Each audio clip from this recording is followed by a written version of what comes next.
네, 오늘 나누실 하나님의 말씀은 다니엘서 6장 10절 말씀입니다. 우리 같이 한 목소리로 읽을까요? 시작! 다니엘이 이 조서에 왕의 도장이 찍힌 것을 알고도 자기 집에 돌아가서는 윗방에 올라가 예루살렘으로 향한 창문을 열고 전에 하던 대로 하루 3번씩 무릎을 꿇고 기도하며 그의 하나님께 감사하였더라. 다니엘서 6장 10절 말씀. 아멘. 자, 오늘 제목은 사자굴 속의 다니엘입니다. 여러분 혹시 드라마 좋아하나요? 우리 어린이들은 아직 드라마보다 게임이 더 좋고 또 만화가 더 좋고 책이 더 좋죠. 그런데 부모님들은 또 드라마를 또 많이 보잖아요. 드라마는 이렇게 사람들이 사는 이야기가 아주 가득 담겨 있습니다. 드라마에는 기쁜 이야기도 있고 또 행복한 이야기도 있고 또 보기만 해도 마음이 따뜻해지는 그런 이야기도 있어요. 그런데 드라마가 꼭 그런 드라마만 있는 것이 아니죠. 또 심술이 고약한 어떤 아저씨가 나오는 이야기, 불법을 저지르면서도 양심의 가책 하나도 못 느끼면서 살아가는 어떤 아주머니의 이야기, 또 질투를 많이 하는 우리 학생들의 이야기, 학부모들의 이야기, 드라마에는 아주 다양한 이야기가 담겨 있습니다. 요즘 그 시청률이 높은 드라마를 보면은 좀 특징이 있어요. 어떤 특징들이 있냐면 뭔가 이렇게 자극적이에요. 그러니까 질투를 하되 그 질투 때문에 나의 양심도 그냥 팔아먹고 친구도 팔아먹고 심지어는 가족마저 팔아버리는 그런 사람들의 이야기가 이 드라마에 나오는 거예요. 이런 드라마가 왜 인기가 많을까 생각해 보면은 그만큼 우리가 사는 이 세상이 질투로 가득 차 있다라는 것을 우리가 또 생각해 볼 수가 있는 것 같아요. 사람이 아주 악한 것이 질투가 심해지면요, 그 질투의 대상이 피해를 당하기를 원하고 위험에 처하기를 원하는 거예요. 난 쟤 정말 싫어. 꼴도 보기 싫어. 쟤한테 안 좋은 일이 일어났으면 좋겠어. 이런 마음을 갖는다는 거예요. 그리고 마음만 갖는 것이 아니라 그것을 실제로 행동으로까지 실천해버리니까 문제가 되는 거죠. 참 슬퍼요. 질투가 우리의 마음을 병들게 하지 못하도록 우리들은 계속 마음을 단단하게 잘 지켜내야 돼요. 그런데 오늘날 우리만 이 질투가 가득한 세상에서 사는 게 아니라 아주 오래전부터 사람들은 늘 질투하면서 살았어요. 오늘 성경 이야기에도 그런 이야기가 나와요. 질투로 인해서 어려움에 처한 한 사람의 이야기, 그 한 사람의 이야기가 등장을 하는데 함께 성경 이야기를 통해 알아보도록 해요. 우리 지난주에 살펴봤던 것처럼 이제 남유다가 멸망을 하고 남유다에 있는 인재들을 바벨론으로 포로로 끌고 왔죠. 그래서 바벨론에서 저곳에서 아주 좋은 자리에서 일을 하도록 이제 교육을 시키려고 한 거죠. 그 중에 다니엘과 이제 세 친구들도 있었어요. 이들은 바벨론에서 살고 또 바벨론에서 일을 했지만 항상 나는 하나님의 사람이야, 우리는 하나님의 자녀야라는 이 정체성을 잊지 않고 살아갔어요. 결국 다니엘과 세 친구는 바벨론이라는 나라에서 아주 중요한 자리에서 일을 하게 되었죠. 그런데 그 시기에 이 바벨론보다 더 강한 나라가 등장했어요. 어떤 나라냐? 바로 바사라는 나라인데 이 바사라는 나라에 의해서 바벨론이 이렇게 멸망을 당하게 되었어요.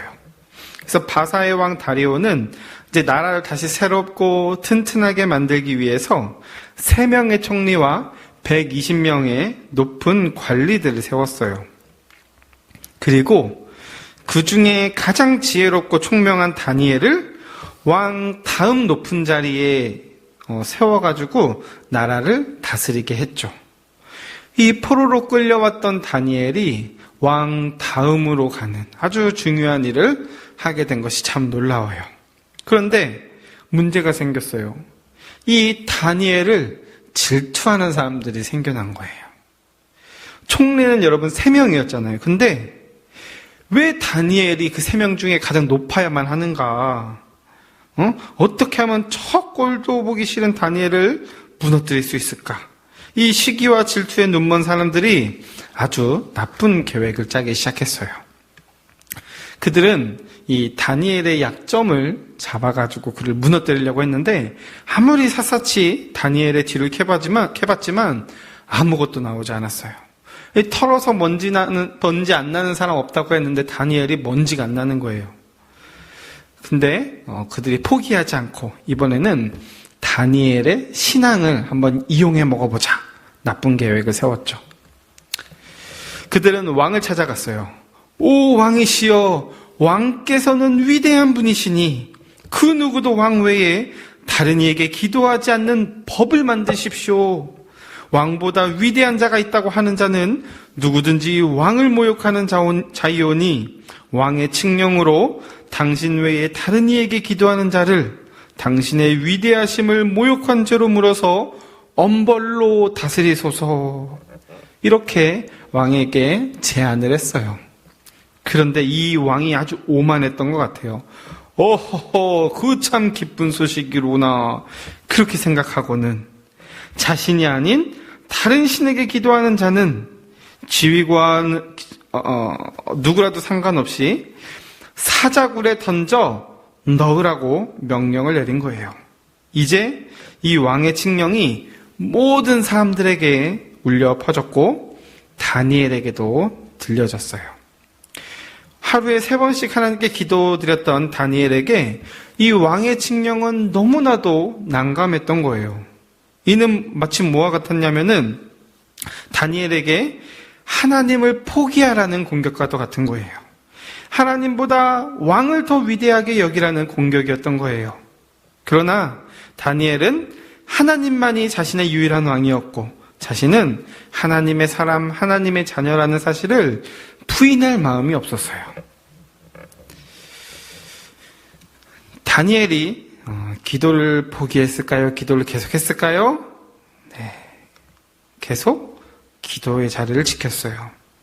기도하기를 포기하지 않았다는 말은 뭐냐면 내가 목숨을 빼앗기언정 나의 왕, 나의 주님이신 하나님을 부인하지도 않고 떠나지도 않겠어요 라는 결심과도 같은 거예요. 다니엘이 이 조서의 왕의 도장에 찍힌 것을 알고도 자기 집에 돌아가서는 윗방에 올라가 예루살렘으로 향한 창문을 열고 전에 하던 대로 하루 3번씩 무릎을 꿇고 기도하며 그의 하나님께 감사했더라. 참 놀라워요. 다니엘은 용기를 갖고 창문을 열고 늘 하던 대로 기도를 드리고 있는 거예요. 가장 놀라운 부분은 뭐냐면 하나님께 감사하였더라라는 부분이에요. 아니 다니엘이 감사할 제목에 뭐가 있을까? 위험에 처하게 되었는데 목숨까지 잃을지도 모르는 상황인데 다니엘이 도대체 뭐가 감사했을까요? 여러분 우리 2주 전에 추수감사절 했었죠. 그때 하나님께 우리의 감사의 마음을 표현했잖아요.